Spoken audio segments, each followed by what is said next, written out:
I see the water is doing really good. Okay, so let me introduce the first brave speaker for today, after the party. So, this is Mickey, going to talk about gadgets, so give him a round of applause.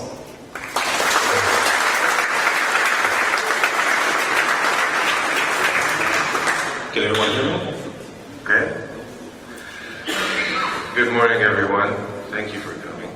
I'm sorry about my voice. I'm recovering from a little bit of a cold. If I die in the middle, I apologize in advance. So first of all, thank you very much for getting up this morning after last night's party with the Terminator, everyone. A little bit of legal notice. I have to say this. This represents this entire thing, but all the research, all the information you're about to see, only represents me and my partner's opinion. We did not use any of the information in our jobs, past, present, or future, and please don't sue us. A little bit of the agenda. I'm going to talk about who I am, who's my partner, because he's not here, obviously. A little bit of review on what are gadgets. A lot of people don't know what gadgets are. Some of you are fortunate enough not to use Windows. And I'm going to move on to attacking them, and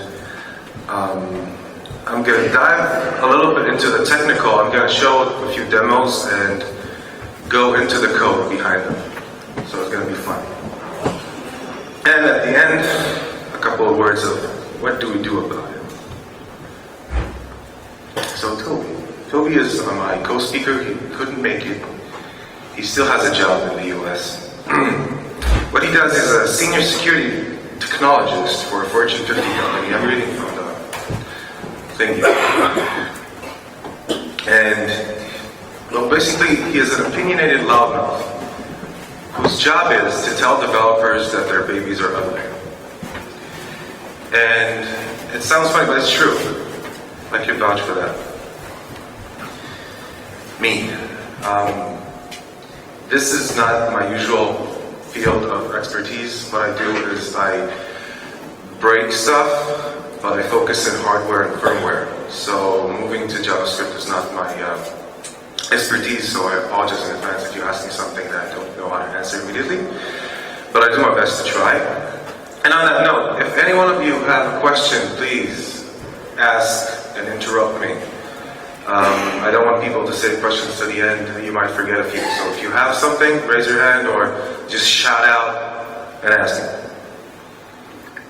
A couple of thank yous. Actually, more than a couple. All these people you see here and more are the basis for this entire talk. This subject has been in discussion since early 2007. Nothing has been done until now. And I gotta tell you, I've seen papers from Tim Brown and Dominguez Vega and the Securitas Group. They say almost exactly the same stuff you're about to see now, but they're dated to 2007. I only came aware of those papers after I presented this talk a month ago. What else? Thank you for the help. Wim is on the list, if he's here. Woke up. Let's talk about what are gadgets. Who in here knows what are gadgets? Don't be shy. Raise your hands high. Okay, a lot of people know. How many use gadgets? I'm sorry. I apologize in advance. Okay, so for those of you who don't use gadgets, they're basically very simple, very easy to make programs, HTML based. Sorry. Excuse me. That are part of the Windows Vista 7 operating system. Until recently, also was in a beta of 8. What they do is allow users in Windows to emulate what Mac users call widgets, and just display information, be helpful on the screen. It's a good idea, not so well implemented security-wise. Some of the gadgets out there are very useful. CPU consumption, memory usage, sitting on the desktop all the time. You have GPU usage gadgets, antivirus gadgets on the desktop. A ton of them. But the simplest ones are this. CPU, from the left to the right, CPU, RSS reader, and weather. So, a little bit of history. We assume that this whole thing started with Active Desktop at XP98. You know, remember that? Anyone doesn't remember Active Desktop? Okay, so just a quick repeat. You can put a HTML in the background and it will update the background. That's it. Vista, that was a good start. They called it the sidebar, literally was on the side. What they did was to put, I'm saying this because I didn't have the luck to use Vista, thank God. I skipped from XP to 7. So Vista, they had the sidebar in the side. You had all the gadgets you have today, only locked in the right, left, top position of the OS. Here's how it looked like.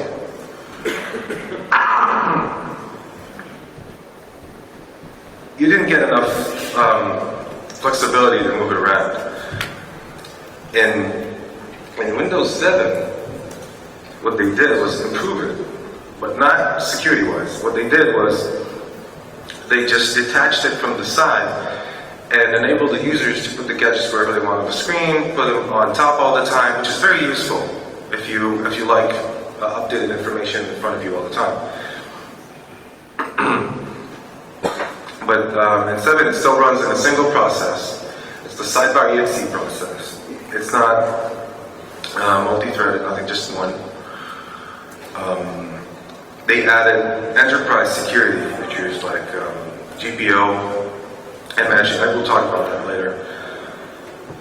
And more documentation to help developers, basically. They had 3 pages or 4 pages for Vista, web pages, I mean. And they added more and more for 7. It's because in 7 they announced this gadget platform. This is going to be great. This is going to be awesome. This is how it looks in 7. It's the same thing as Vista, only released from the side prison. You got Pandora gadget, which is very useful, by the way, although I wouldn't use it now. Converter gadget. You can use this converter thing to change measurements. It's good for the Americans visiting here. Piano gadget. This is a funny one. Before Microsoft retired the live gallery because of gadgets dying, they had about 50 to 60 gadgets on their page. One of them was the piano gadget. Not so useful, and I will show this in a demo. It's fun. So why does this all matter? I mean, who cares? The gadget uses them in the client. No one's actually using them except 13-year-olds who play with a computer. But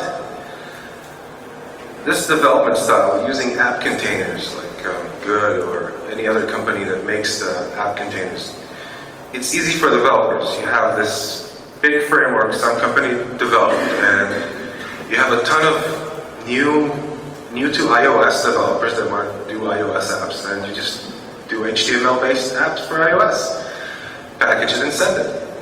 That's it, just an example. Same goes for Android, whatever.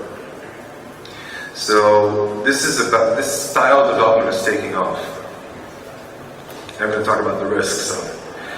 So creating gadgets. What are gadgets? Gadgets are basically a library that is zipped and renamed to .gadget. That's it. How does it look like? This is the directory structure of a gadget, basically. You have your CSS folder where you put your CSS in, images, JavaScript. You have the About page, flyout. I'm going to show you what exactly it means in just a second. The gadget HTML, the gadget XML, which is the manifest that describes to the OS what's in the gadget, what icons to use to display to the user, copyright, URL. I'm going to show that in a second too. Any other images you want to see, and the settings. So I'm just going to show you quick what I'm talking about in the RSS gadget in Windows once the resolution straightens it out. Here we go. So this is the RSS gadget in Windows, the default one. You can make it bigger. If you click on one of them, you see this thing. This is what's called the flyout. It has its own HTML page you can use to fill it out. You got the settings. This is another HTML-based page. That's it. It's that simple. All you gotta do is stick to the format, the layout of the files, build them as you go, run the gadget, and you're good. Now, the gadget XML. How does the manifest look like? Can everyone see this? The back? Nod? Someone? Okay. As I said, this describes the gadget to everyone. You see you have the name of the gadget over here. A namespace, no one uses that. Version, irrelevant. Author's name if you want to put something to link back to you. Information. Logo, that's the logo that gets displayed when you view the gadget in the gadget operating system. And framework, the sidebar. Is this. So I do explain this thing. When you right click and hit gadgets, you see this page. And if you click on a gadget, you can see all the details at the bottom. So the RSS, you see this is the version, this is the name, this is the author, that's the URL, information. But that's not the fun part yet. I'm so sorry for coughing. The fun part is this. Everyone can see this? This is documented as follows. The permission level in the XML, the gadget XML, must be set to full by default. There is no other value. It's full, and it expects full. And that's it. That's all you gotta do. Take a gadget, modify it a little bit in the text editor, and you got a whole new gadget. Whoops.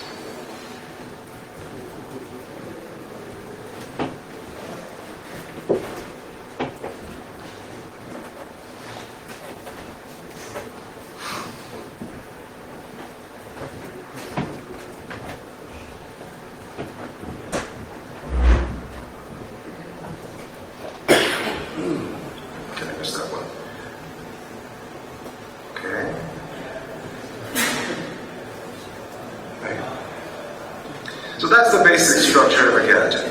This is all you need. Take that list, type it in the directory, zip it, rename it, and you've got a Windows gadget. Another fun fact is you can use WPF or Silverlight to create your own gadget. There is a gadget template in the Visual Studio library that enables you to create a Silverlight-based gadget, which is basically an HTML page with content pointing to Silverlight. That's it. I have seen only one Silverlight-based gadget from all the gadgets I've seen. Only one. And I've seen dozens. So, what about security of this thing? Well, I gotta take my hat down for Microsoft. If you read the documentation in the Microsoft MSDN pages for gadgets, they cover everything. They didn't miss anything. Every point you can think of that goes back to 2007 that everyone said, they documented. They have a very thorough document saying, don't do this, don't do that, if you do this, do that. The problem is, no one actually follows that document for some reason. code signing of a gadget is basically signing an archive. But in Microsoft, it's not very simple. You have to archive the directory in an MSZIP format or a CAP format, and then sign it manually. Unless you have a cool tool. If you sign it manually, I guarantee you a couple of gray hairs. This is how it looks like when you install a gadget. This is installing an unsigned gadget. Yeah, install, don't install, that's it. Doesn't seem like a binary at all, right? It's just a gadget, who cares? And a little warning at the bottom, red to scare you. So, gadgets are very similar to HTML applications. Bless you. And they run at the user level, at the operating system. Whoever runs the gadget runs as him. If it's a user or an administrator. A gadget can instantiate any installed ActiveX control in the operating system.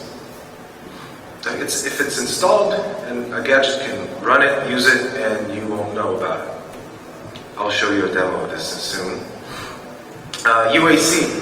UAC is fun. If a gadget tries to access a privileged executable or privileged part of the OS, you will not get a UAC prompt. It will just fail. That's failing gracefully.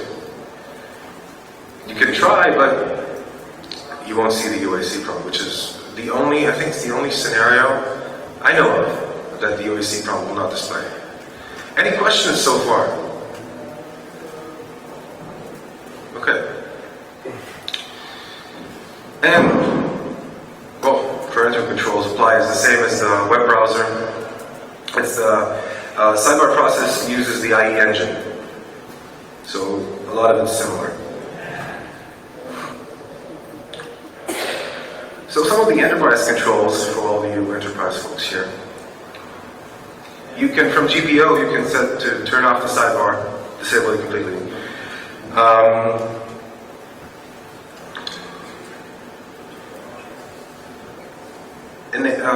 Force installation of only signed gadgets. And that's only relevant to gadgets you download and double click. If you manually decompress them into the folder, they will install, even though you have the policy there. You can turn off user install gadgets, and there is a little link. There's a little link that says get more gadgets online, which is not working anymore since Microsoft retired the gallery, the live gallery, whatever they had there, the 50 gadgets, and you can overwrite that and just put your own. I'm saying that because there are corporations who have their own gadget store, internal systems with interfacing with internally developed gadgets. And they want to host that, and they build a store, and they put a link in the operating system of all their users to go there. So we're attacking. That's the fun part, right? Two ways: attacking with gadgets and attacking the gadgets. Attacking with gadgets is the easy part. You write your own malicious gadget, and you send it to someone, right? Who'd suspect the gadget? Who knows what a gadget is? So you send them a gift. People are like, oh yeah, cool, install this gadget. This is the new CNN blah blah gadget. And all you did was you take the legitimate gadget, download it, unpack it, change the code to include your own malicious code, repack it back, and send it along the way. No one will be wiser.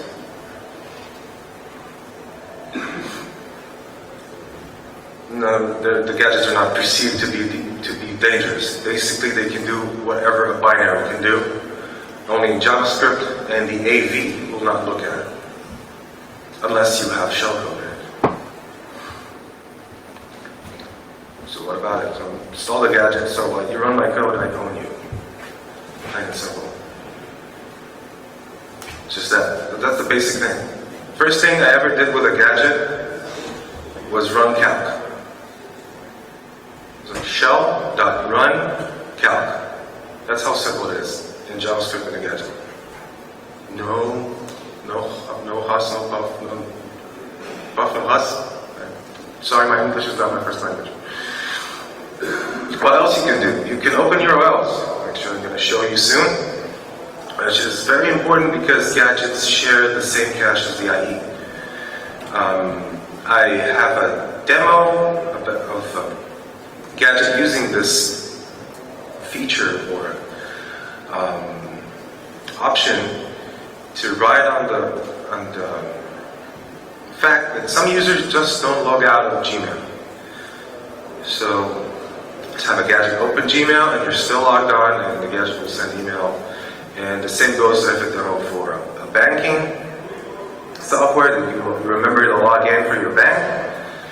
It's just there, you open the browser, you hit enter, you're in the page, I'll show you in a bit. You can create files with whatever you want, wherever you want it. Well, not whatever, depends on the user level. If you're a normal user, not administrator, you could put them wherever the user has access to. The default location of writing a file is the user desktop. So you just write content to a file, it will show on the desktop, which is very useful if you want to tag someone. You can read files, which is good if you want to send a Trojan to someone. And make your computer speak. Fun part. Let's wait for the resolution.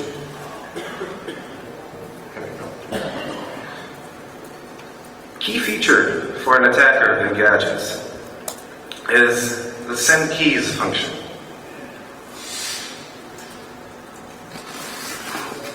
What can you do with send keys? You can open calculator in a new way, and not just run from a shell, open calc, or download the binary from a website. You just go like this, and I hope to God this works.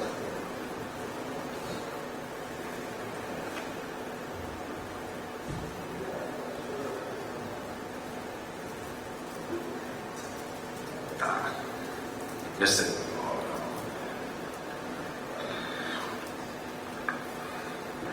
One more time.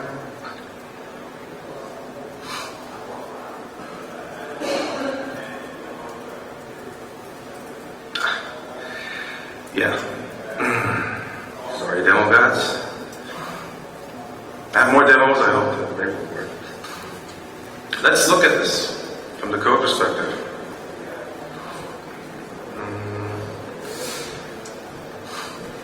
Gadget HTML. This is what it does. A new shell object,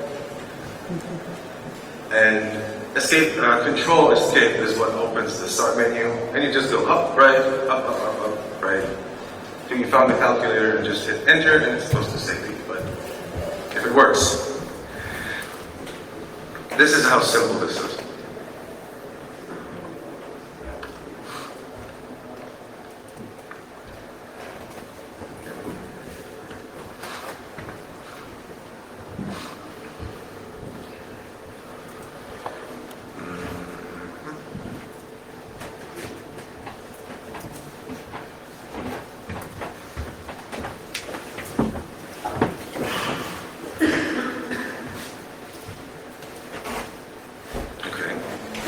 Try and show you the Gmail attack. It works.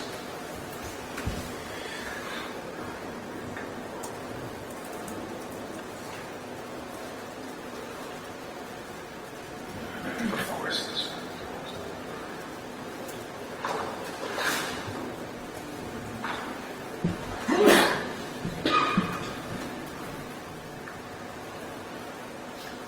Guess I didn't do enough sacrifices for the demo gods this time.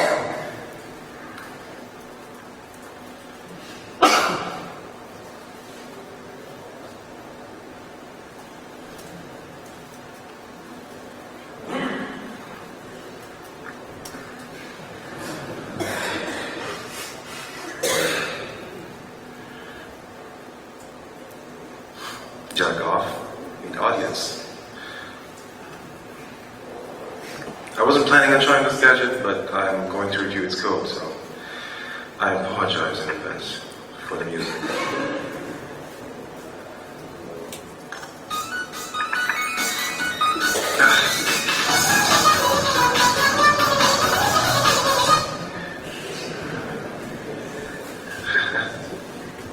Please work. What the hell?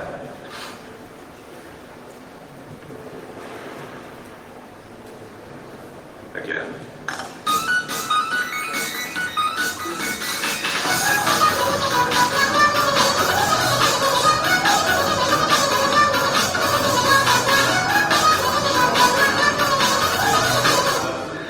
No, I'm gonna just review the code. I have a recording of this, so I'll just show the recording without the sound. I'm sorry.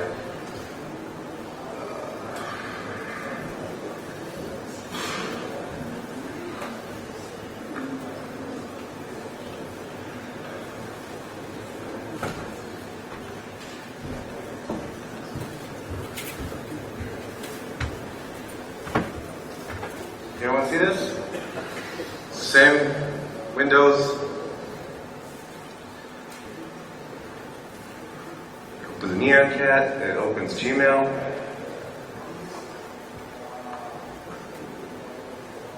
Loads the account, uses keyboard shortcuts in Gmail. Goes to the contacts, selects all of them, starts a new email, puts in the subject, puts in the body, and sends it. And it's sent. This entire thing is 16 lines of code, which we're going to review right now. Quickly.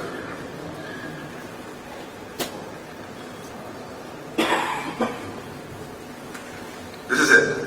This is all you need to have a gadget send an email using Gmail. The point is, Gmail has the keyboard shortcuts. You can bypass that that setting easily by adding KBD=1 to the query string. And once you do that, I got this URL down here. This will load Gmail with the keyboard shortcuts enabled. And from that point on, you send GC is for the Go contacts, select all, and dot is the menu option, shift tab to shift left to the new email, hit enter, put in the subject, switch, go put in the body, and hit tab, and send, and close the window. That's it. That's how simple this is. Questions? Yes. Wait. Go. Yeah, is there any reason why you use only JavaScript and not VBScript directly? I'm merciful. I'm used to coding in JavaScript. Okay, but you could use VBScript. Yes, you could use VBScript, yeah. You could make it very ugly with VBScript.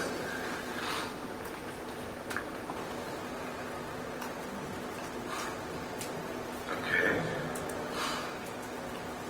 Now, if this doesn't work, I'm going to be really pissed. This is the demo I intended to show you guys. It's a new one. The Gmail was just a bonus.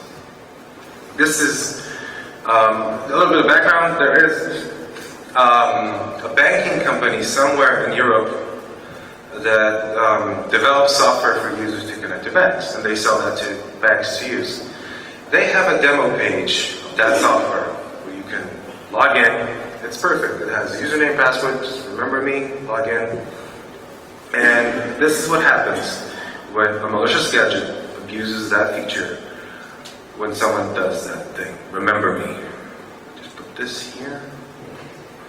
Oppa Gangnam Style. Gangnam Style. Going into the website, then I switch to wire transfer page. I know the page, so I'm looking for the start of it. I do Control F, switch to date of payment, and then I fill the whole damn thing and hit enter. That was very quick. You fill the whole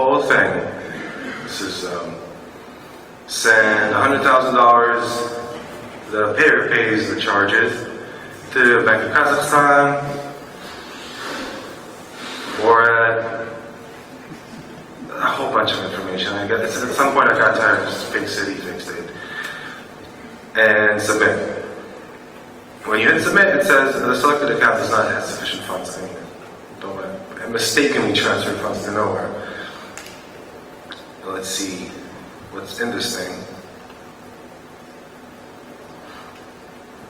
This is it. So the object. Oh, I forgot to mention this. The reason you see the opening window at the end and everything is timed out is because you have to. If you time it out to happen after you open the window, it will happen in the window context. If I send the keys before the window's open, it won't do anything. So that's why the set timeout function. So you start with this point, you open the main page. Once that opens, 5 seconds later, it goes tab and enter because it remembers the credential. And then because we're already in the session, we redirect it to the wire transfer page. And then we search for date of payment, and we put in the data, and I hit enter. This is just the data. There's 3 lines. A very long line, it's because it's full of data. That's it. Very simple, very easy. Questions?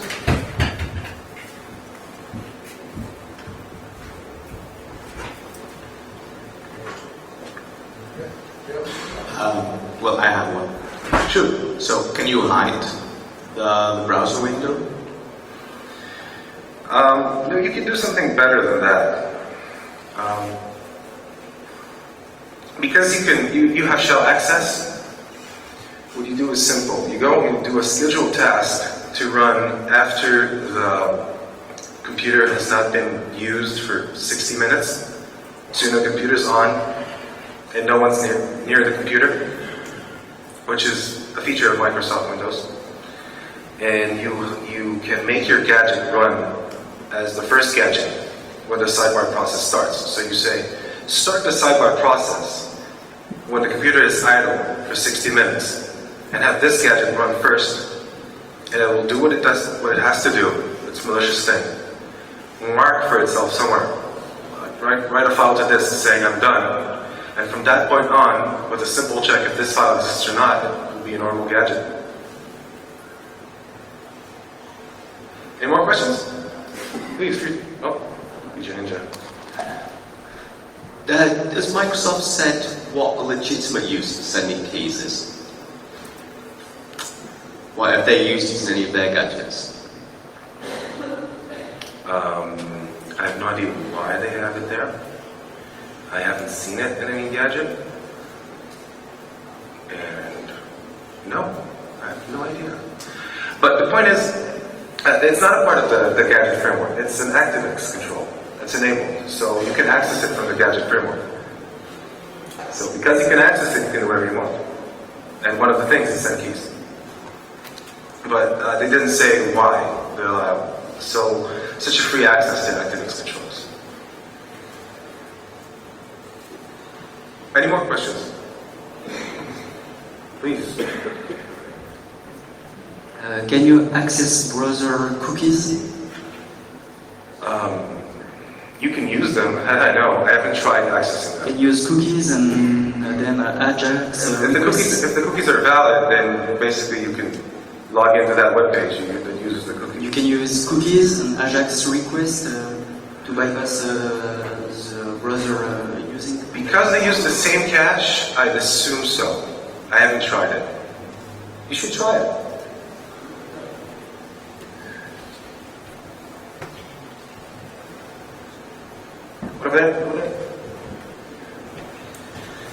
What do you see as countermeasures?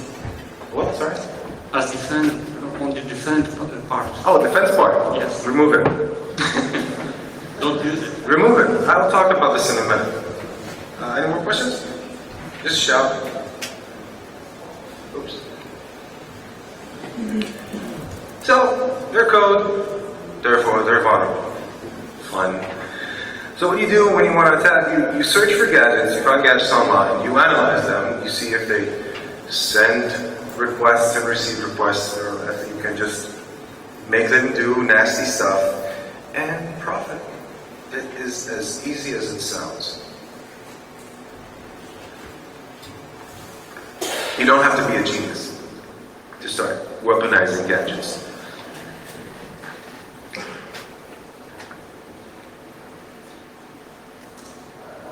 Okay. Attacking gadgets, I forgot to mention that. When we were looking for gadgets online, this was 4 months ago, you get a lot of malware. Install this gadget, download this executable. Okay. Bless you. Plenty of malware specimens that are not even gadgets. They're just executable, that are Trojans, and at the end they allow you to install a gadget. Many sites that claim to be Windows sites like Windows7gadgets.com or downloadthisgadget.com, some weird stuff. Most of them never use SSL. Lots of ad server connections, but not really displaying any ads, just connecting. A couple of primary coders. I mean, you see the same code shared between gadgets from all the gadgets we analyzed. It's copy-paste, basically, pieces of the code. So it's either a developer copying from another developer or one developer making several gadgets and just copying the functionality. If you find a problem with one, you'll probably find a problem with another. So, what do we have out there? We have poor security practices with gadgets. Very easy targets. Multiple ways to inject code. A lot of gadgets pull down JavaScript files to update themselves. So if you're in a vicinity and you have AirPwn,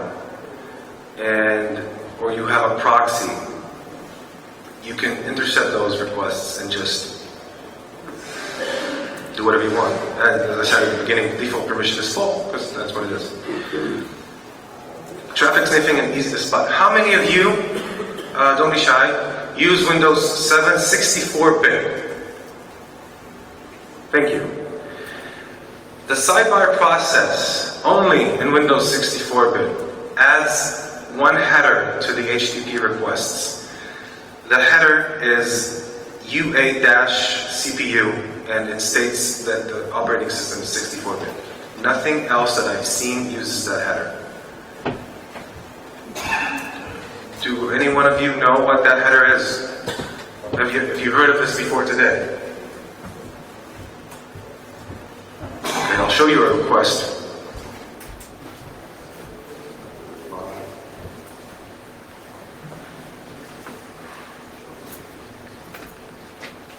This is what the piano gadget request looks like. This is the request being sent. And as you see, this is the header being added. This is how you spot gadget traffic. In Windows 7 64-bit.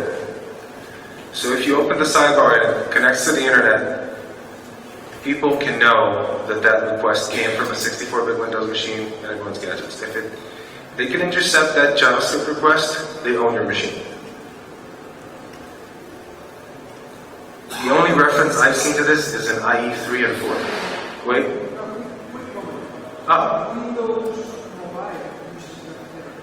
Windows Mobile as well. Yes, it's the header is used for specifying the architecture. Do you know what the header value is for Windows Mobile? Oh, so yes. So they put ARM when it's Windows Mobile.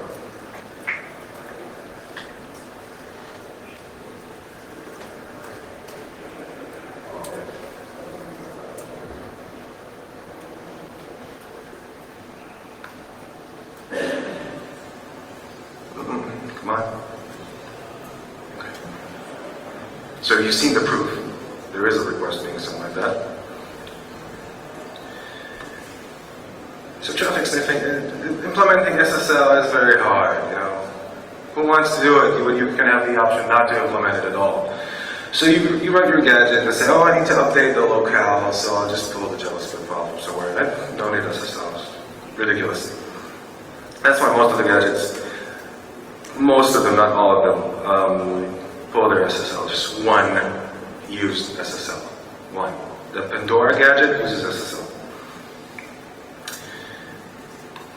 Okay, fun part. So as I said, you can AirPod your way into someone's computer. All you gotta do is listen to those requests with that header, 64. And once you get that header, you check if it's JavaScript, JSP, whatever, and replace it quickly with your code. With 1K, you can own someone with a reverse interpretation, which I'm going to show in a second. So I'm gonna show you a demo of a simple HTTP proxy. It's a Python proxy that I modified to look for the header and look for JavaScript files. This is the proxy. Very simple. This is 3 payloads. I'm going to show you payload 1 at the beginning. But this is a modified version. It just looks for the JS and injects it.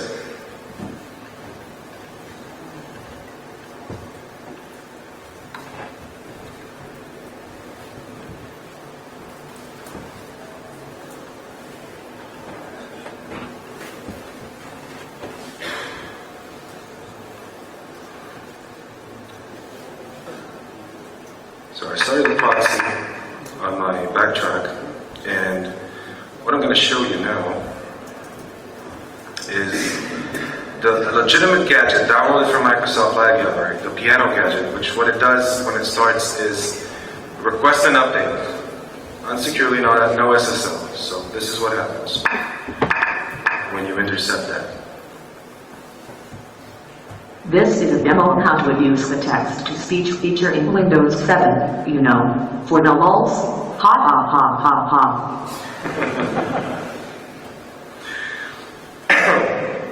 Just for the fun of it, this is the payload. That's it.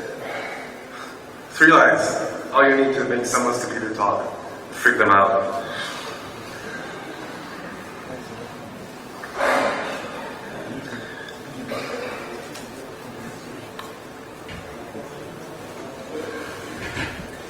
Now, an interesting feature with gadgets, because they're IE based, if you own them once, it's in the cache, so you keep owning them. So I have to delete them.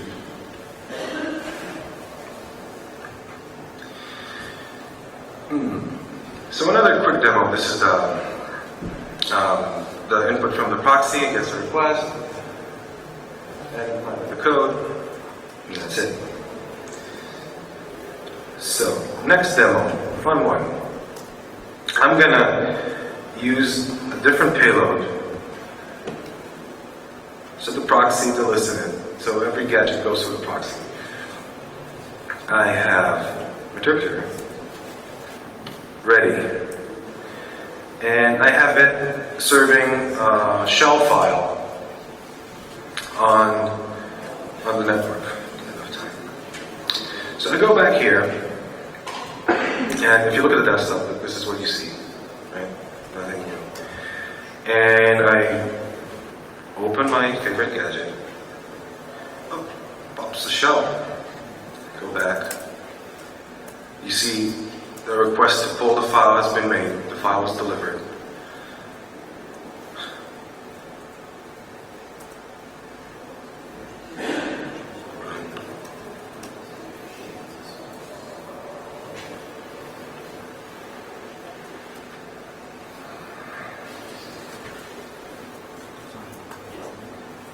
Of course it won't work.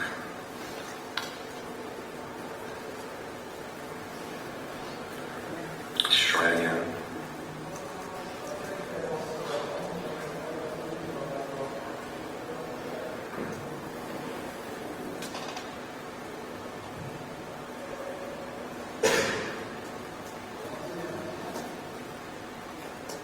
Okay, so it works.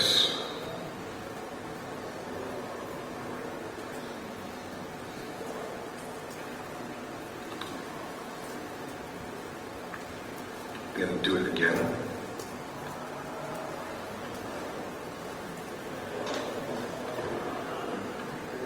The reason I'm going to do it again and not simply just double click it and show it, yeah, it works. It's because it's like, it's some sort of chaining exploit, chaining vulnerabilities that I want to explain to you. Let's see, still serving it.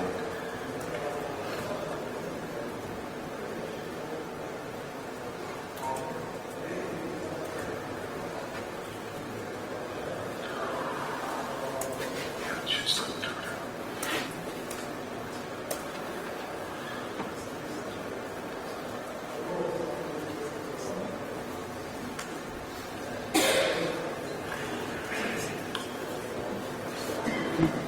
One last time. Here we go. So you got interpreter running from a reverse shell on a Windows box, just because you had a proxy in the middle. The chaining is very, very fun, and I'm going to explain why I say fun. This is the payload. When a gadget connects through our evil proxy, and we detect it, we send this JavaScript back to the gadget. Say, here's a nice function, use this to save binary data to a file, and get the binary from a URL, and download this file from a URL. And oh look, you can save this in desktop as shell.exe, and this is the location. And after you do that, you get the shell.exe. If you run the executable from a gadget, the user gets a prompt. So the way to bypass that is using PowerShell. And it's not as simple as running one command in PowerShell, because in Windows 7, when you run PowerShell, you can only run one command at a time. If you want to do something more fun and complex, you run a PS1 file, but that feature is disabled by default. So there's a bypass. That what you do is you just use the PowerShell to say this policy that you deny people to use the PS1 function, enable it in the one line that you can do, and it enables it. And what this this trick does is download, the gadget writes the batch file to the hard drive, writes the PS1 file to the hard drive. The batch file bypasses the PowerShell policy, and then PowerShell launches the executable, so the user doesn't have any prompts that he can see, and shell.exe is running. That's it.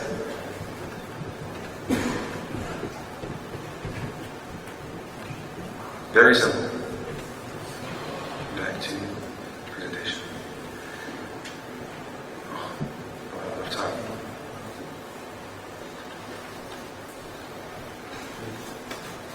PowerShell, that's what demo with the reverse predictor. Finally, end of the presentation. What's to do about this thing? So, JavaScript is code. In gadget context, it's as dangerous as any binary.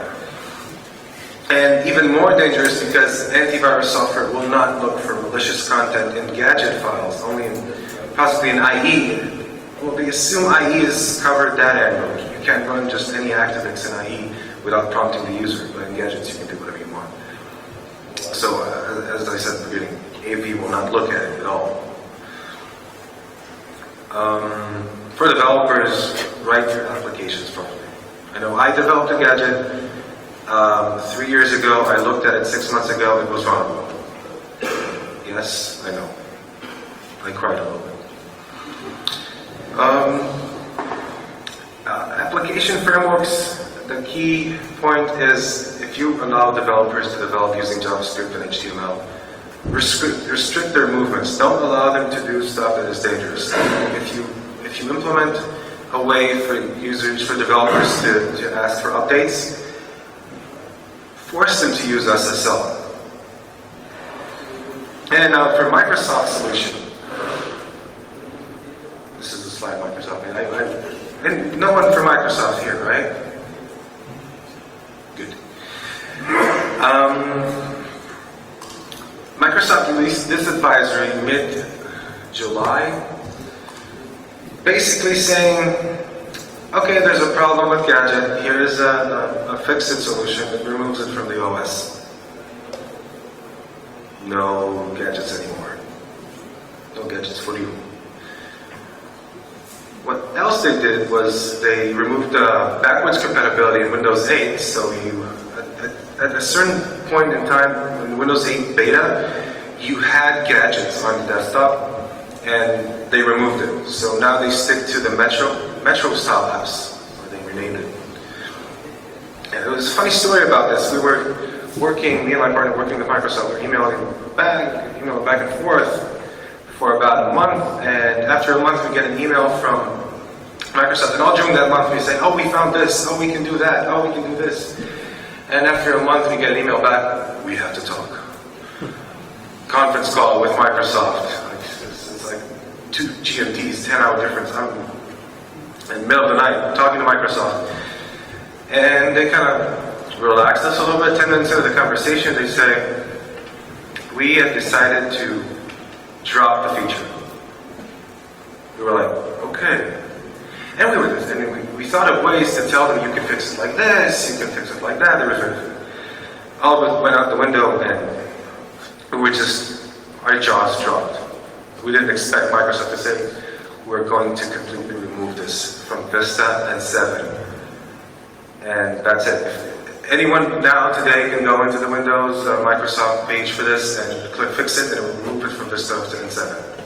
I suggest you do so. A little bit of thank yous. Prior work. 3 CVEs. Only CVEs I found regarding gadgets from 2007 by Aviv Rav. They were on the default gadgets of Microsoft, the ones that you use today. I have not looked at those gadgets. I have not tried to pen test those ones. I am not a web guy. If someone can find a vulnerability in the default gadgets again, goodies. Fun part, the 2007, the middle one, the 3033, that one was still in effect for a gadget in 2012 from a big company that installs it by default with their software. I can't say the name. Presentations, inherited security of widgets and gadgets, DEFCON 15, Aviv and Ian. Jinx, malware 2.0, that's Itzik and Jonathan. Basically what they did was enable botnets and command and control servers based on JavaScript. So you have the code out there in demo from presentation years ago. All you gotta do is take the gadget, put the client code, package it, send it away, and you got your own botnet. References. Security model. This is a great document. If you want to reference how to write a document, go to that link. That's it. Thank you.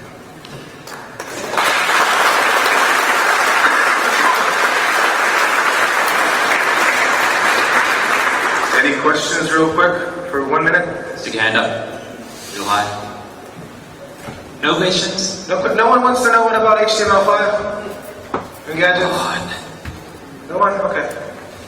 So HTML5 is enabled in gadgets by default because it uses the engine of the IE. So whatever you can do with HTML, normal HTML, you can do with HTML5 and gadgets. Hello. Georgia? Chrissy, no questions? None? I've got no more free beer, but... Anyone wants to ask me and talk to me later, I'll be wandering around. Feel free to come up to me and talk to me. Another round of applause. Thank you.